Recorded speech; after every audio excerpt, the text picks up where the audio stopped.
결국 나는 국내에 나와 있는 관련 서적 4권을 구입하여 읽어보고 물리치료에 대해 알기 위하여 물리치료학 교과서도 구입하였다.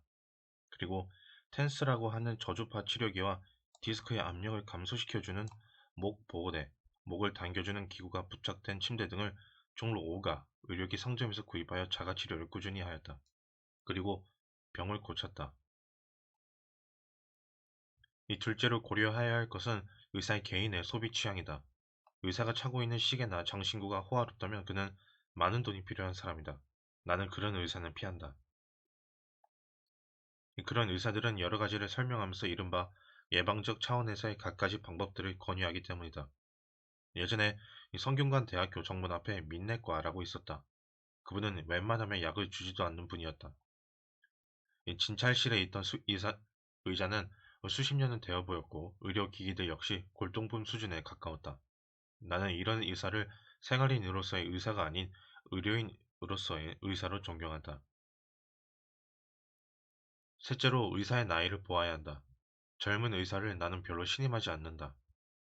의사는 기본적으로 임상 경험이 많아야 하는데 이 당신이 만난 의사는 수련 기간 동안 당신과 똑같은 질병을 가진 환자를 한 번도 경험해보지 못했던 의사일 수도 있다. 요즘 웬만한 안과들이 너도 나도 라식이나 라섹 수술 전문임을 표방하는 것을 볼 때 난 도대체 나는 레이저 수술 기기를 누구를 상대로 얼마나 실습하였기에 그렇게 자신있게들 덤벼드는지가 궁금하다. 그러나 지나치게 나이가 많다면 새 지식을 받아들이는 데 있어 한계가 있음도 고려하라.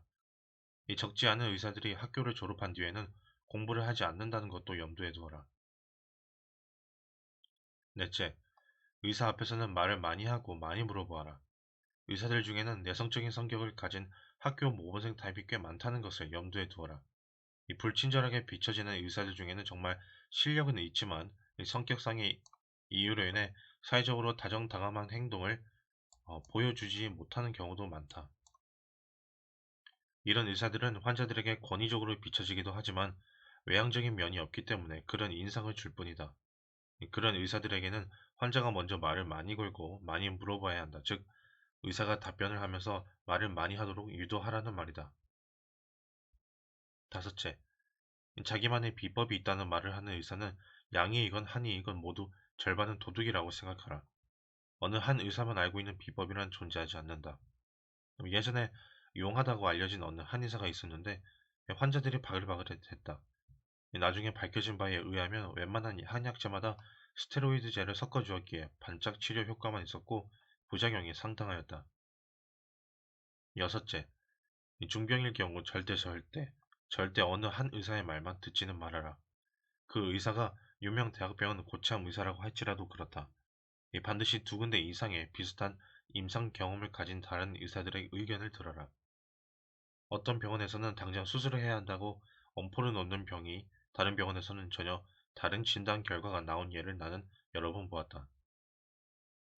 반대로 몸에 특별히 이상한 곳이 없다는 소견을 받은 사람이 나중에 갑자기 죽어버리는 경우조차 하나둘이 아니지 않은가.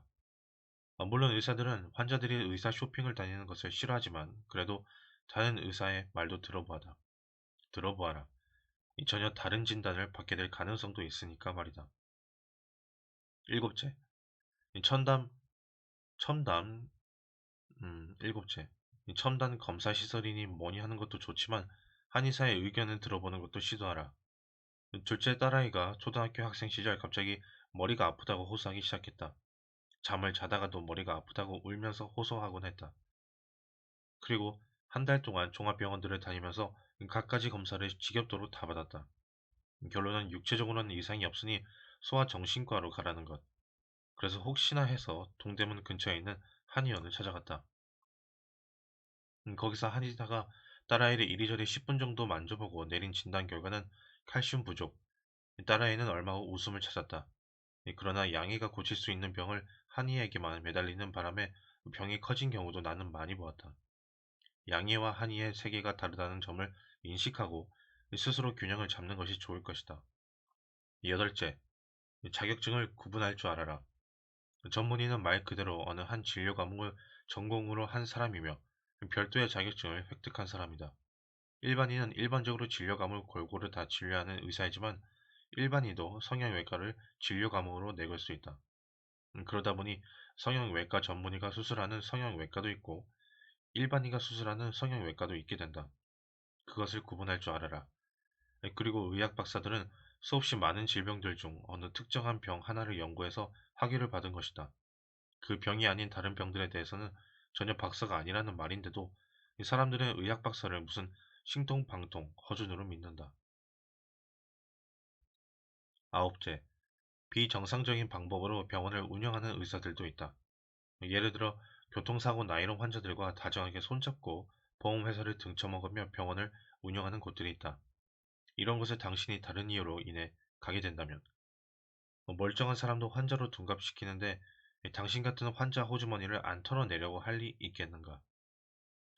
한의사들 중에도 이런 경우가 있는데 주로 값비싼 보약을 계속 먹으라고 유도한다. 열 번째, 이 가족 중 누군가가 특이한 병에 걸렸지만 당신이 만난 의사는 그 병에 대해 교과서에서 한 페이지 정도 배운 것이 갖고 있는 지식의 전부일 수도 있다. 음, 그 정도 지식은 당신 역시 찾아볼 수 있는 것임을 믿어라. 그러므로 인터넷에서 여기저기 찾아보고 필요하다면 의학 서적도 살펴보아라. 영어 실력이 있다면 같은 병을 앓았던 사람들의 경험담을 인터넷에서 찾아보면 도움이 많이 될 것이다. 이 병이 희귀한 것이라면 반드시 유명 종합병원으로 가라. 그래야 그 병에 대해 치료한 경험이 있는 의사를 만날 수 있다. 11번째, 특수 클리닉 간판에 지나친 신뢰는 갖지 마라. 미국에서 클리닉이란 그저 외래 진료소라는 의미일 뿐이지 특정 분야의 스페셜리스트라는 말이 절대 아니다. 한국에서도 클리닉이라는 말이 또 어떤 세분화된 분야에서 특별한 면허를 획득한 전문가들이 운영하는 것은 결코 아니다. 의료보험이 적용되지 않는 분야에서의 클리닉들 중 일부는 그 분야의 환자들에게 과도한 기대치를 불어넣고 고가의 진료비를 받아낸다. 다른 의사들도 비슷한 치료를 충분히 할 수 있으면 물론이다. 그러나 환자가 적을 것으로 예상되는 특별한 분야에서의 클리닉은 그런 상업성이 배제되어 있음도 알고 있으라. 이 끝으로 부모님이 중병에 걸렸을 때는 반드시 역할 분담을 해라. 이 모든 자식들이 우르르 다니는 것은 전혀 현명하지 못하다. 제 아무리 효자라고 할지라도 조만간 모두 지치고 만다. 아참, 중국 여행을 하게 되면 반드시 들르게 되는 곳이 무료 진료를 내세운 병원들인데 여러 가지 한약재를 판다. 그 한약재들은 같은 가격으로 한국에서 훨씬 질 좋은 재료를 구할 수 있음도 알아두어라. 모든 비보험 치료를 불신하는 것은 아니지만 도수 치료나 충격파 치료 같은 정형외과 비보험 치료들을 나는 크게 신뢰하지는 않는다. 이 정확하게 병의 원인이 드러나지 않는 경우에는 무조건 대형 병원으로 가야 하고 그곳에서 가능한 한 경험이 많은 의사의 진료를 받아라. 이 대형 병원에서는 의사가 환자를 다른 진료 과목으로 이전시키는 경우도 있는데 이때 그 담당 의사가 누구인지 사전에 체크한 후 진료를 받는 게 좋다. 일단 진료를 받고 난 뒤에 담당 의사를 바꾸는 게 쉽지만은 않기 때문이다. 병 치료에 대한 이해도를 높이려면 전공의들을 위한 매뉴얼을 찾아봐라. 큰 병원에서는 내과 매뉴얼, 외과 매뉴얼 등을 출간하며 서점에서 살 수도 있고 도서관에서도 볼 수 있다. 이 고령화가 빨리 든 일본에서 공부한 송영동 박사가 일본의 임상 지식을 번역한 무릎 통증 같은 서적도 있다. 이 독자들이 보내온 메일들을 보면 정신신경과 혹은 심리상담센터에서 상담 치료를 받는다고 하는 경우가 많은데 심리상담사 자격증은 민간 자격증이기에 논외로 하지만 임상심리사가 같은 임상심리사 같은 국가 자격증의 경우에도 음일표를 붙인다. 이 독자들이 알려준 내용을 근거로 할 때 극단적으로 말해서 시간당 3당료를 챙기려고 피상담자를 계속 내원토록 하는 경우가 많았다. 내가 장학 사업을 할 때 일부 중고생들이 6개월 이상 정신과 상담을 받은 비용을 지급하기도 했었는데 그 사례를 역시 나로 하여금 불신감을 키우게 만들었다.